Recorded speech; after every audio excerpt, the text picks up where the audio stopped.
जिन कर्मचारियों की ड्यूटी मतगणना में लगी हुई है, आइए जानते हैं किस तरह से उनको कार्य करना है। इस वीडियो में बने रहिए हमारे साथ, लास्ट तक देखिएगा। आपको स्टेप बाय स्टेप बताने हैं। जो साथी हमारे नए हैं, जिनकी ड्यूटी पहली बार मतगणना में लगी है, वो किस तरह से कार्य करेंगे। तो चलिए शुरू करते हैं।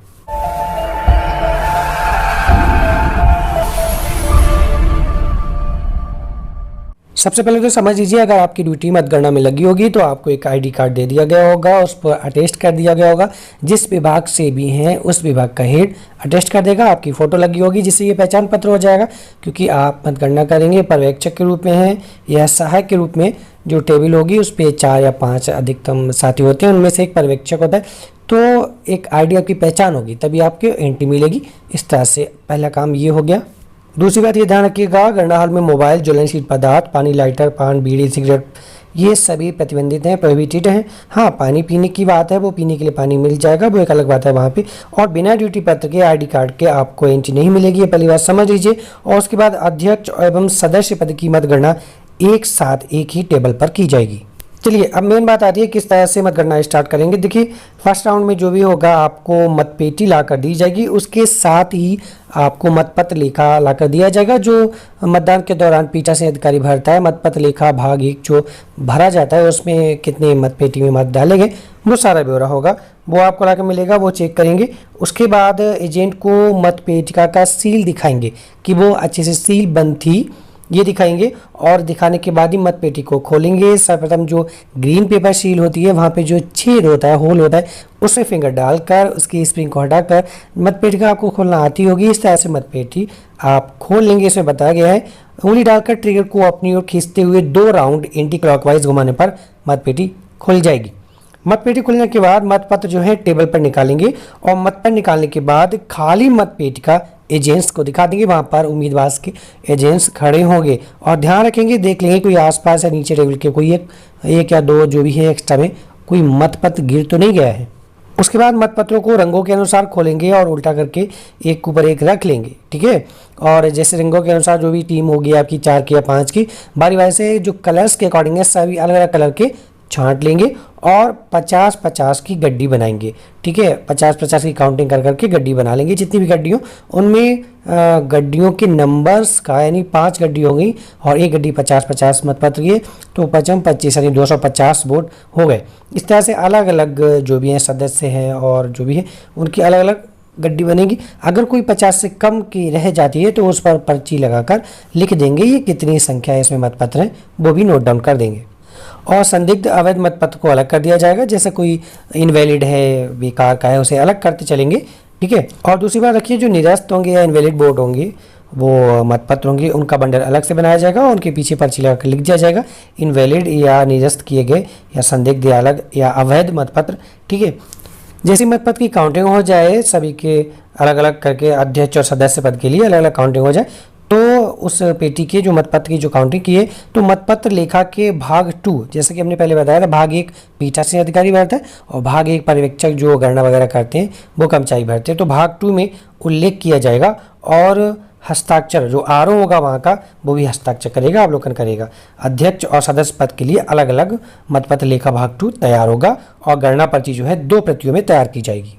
वहीं पर गणना पर्ची प्रारूप 57 भरकर प्रत्येक उम्मीदवार के वैध मतपत्रों के बंडल और संदिग्ध निरस्त योग्य मतपत्रों के बंडल के साथ गणना पर्यवेक्षक यानी आरओ को उपलब्ध कराएंगे।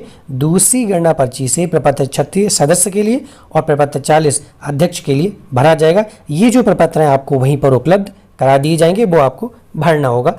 अवैध निरस्त योग्य मतपत्रों का कारण या मोहर लगाकर दर्शाते हुए आरओ से अस्वीकृत कराना होगा। आरओ जांच करने के उपरांत आवश्यकता अनुसार गणना पर्ची में संशोधित कर भी सकता है। ये तो काउंटिंग की बात होगी। अब काउंटिंग करते समय आने वाली जो परिस्थितियां हैं, जैसे किस वोट को या किस मतपत्र को आपको रद्द करना है या इनवैलिड मानना है, यहाँ पर देख लीजिए। किसी मतपत्र को अग्रलिखित आधार पर अस्वीकार या रद्द किया जा सकता है। इनमें से ये कारण हो सकते हैं, यदि उस पर कोई ऐसा चिन्ह लगा है जिससे निर्वाचक की परखी जा सकती हो, यदि वह नकली मतपत्र हो, यदि मतपत्र क्षतिग्रस्त या विकृत या फट वगैरह गया हो, जैसे पहचान नहीं हो पा रही कि किसे मत दिया है, यदि मतपत्र संबंधित मतदेय स्थल का नाम ना हो, यदि एक ही मतपत्र पर एक से ज़्यादा अधिक अभ्यर्थियों ने अलग अलग कैंडिडेट्स को वोट कर दिया गया हो, कहीं पे मोहर लगी हो, यदि उस पर कोई मत अविलिखित ही ना हो, या ब्लैंक आ गया हो, यदि उस पर चिन्ह लगाने के लिए उपलब्ध कराए गए उपकरण से भिन्न किसी उपकरण से चिन्ह लगाया गया हो, जो एरो क्रॉस सील होती है उसके अलावा कोई किसी ने पेन से टिक कर दिया या हस्ताक्षर अपना कर दिया, तो वो इनवैलिड माना जाएगा। यदि किसी मत को इंगित करने वाला चिन्ह इस तरह लगाया गया है कि वह स्पष्ट नहीं है और किसी उम्मीदवार को मत दिया गया है, या यदि मतपत्र पर सुविन्निक सील नहीं लगी है, जो सुविन्निक सील होती है पीछे जैसे वार्ड वगैरह का नाम लिखा होता है, डिटेल भरी होती है, या पीठासीन का अधिकारी का हस्ताक्षर वगैरह नहीं है, तो वो भी इनवैलिड होगा, ध्यान रखिएगा। अब दूसरी बात ये भी समझ लेते हैं कि ऐसे कौन से केस आएंगे जिनमें आप उन्हें रद्द नहीं कर सकते, मतपत्र को वैलिड माना जाएगा। मत को इंगित करने वाला चिन्ह अस्पष्ट है, मतलब थोड़ा सा क्लियर हो रहा है, ज़्यादा क्लियर नहीं है, और ये आपको लग रहा है कि इसी पर है, जो उम्मीदवार है उसके सामने जो चुनाव चिन्ह है उसके पर ही लगा हुआ है, लेकिन हल्का सा दिख रहा है, तो आप उसे वैलिड कर देंगे, ठीक है।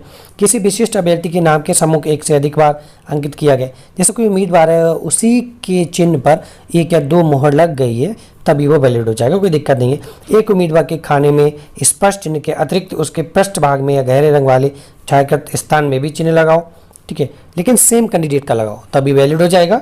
अगर वो चिन्ह किसी दूसरे के चुनाव चिन्ह पर पहुंच गया है, जैसे स्याही का या किसी का, तो वो इनवैलिड हो जाएगा। अगर एक ही चिन्ह 2 बार लग गया है, जो स्याही होती है क्रॉस सील की, तो सेम कैंडिडेट पर लगा है, सेम कैंडिडेट के फोटो पर या उसके नाम पर या उसके चुनाव चिन्ह पर, तो वो वैलिड हो जाएगा। चिन्ह किसी उम्मीदवार के खाने में आंशिक रूप से लगाए, यानी हल्का लगाए, पूर्ण तरीके से नहीं लगाए, तथा शेष भाग खाली स्थान में लगाए, तभी वो वैलिड हो जाएगा। मूल चिन्ह किसी एक उम्मीदवार के खाने में स्पष्ट रूप से बना, किंतु मतपत्र को गलत ढंग से मोड़ने के कारण उसकी जो छाप है अन्य उम्मीदवार के खाने में बन गई है, ये चीज़ भी ध्यान रखें, ठीक है। जैसे उसने मोड़ा, मेन चिन्ह जो है मेन उम्मीदवार के लगा था, लेकिन उसने जब मोड़ा तो वो दूसरे पे छाप बन गई, तो कोशिश ये करें उसको भी इनवैलिड ना किया जाएगा। मतदाता द्वारा मतपत्र को हाथ में लेते समय असावधानी के कारण उस पर उसके अंगूठे का निशान या धब्बा पड़ गया, तो अंगूठे का निशान धब्बा पड़ जाने से वो इनवैलिड नहीं होगा, लेकिन जो मेन चीज़ होती है एरो क्रॉस सील, वो देखें किस उम्मीदवार के चुनाव चिन्ह पर लगी है, तो वो वैलिड मान लिया जाएगा। और कोई भी समस्या आपका आती है तो संबंधित आपका जो आरओ होगा उससे समस्या का समाधान लें, उससे जानकारी लें, आपकी समस्या का समाधान किया जाएगा। और कोई ज़्यादा बड़ी समस्या आती है तो वहाँ पर जो डीएम है, जो जिसे हम लोग कहते हैं निर्वाचन अधिकारी जो होते हैं चुनाव के समय, वो भी मदद कर सकते हैं। उनसे कोई बड़ी समस्या आती है तो उनसे आप कांटेक्ट कर सकते हैं।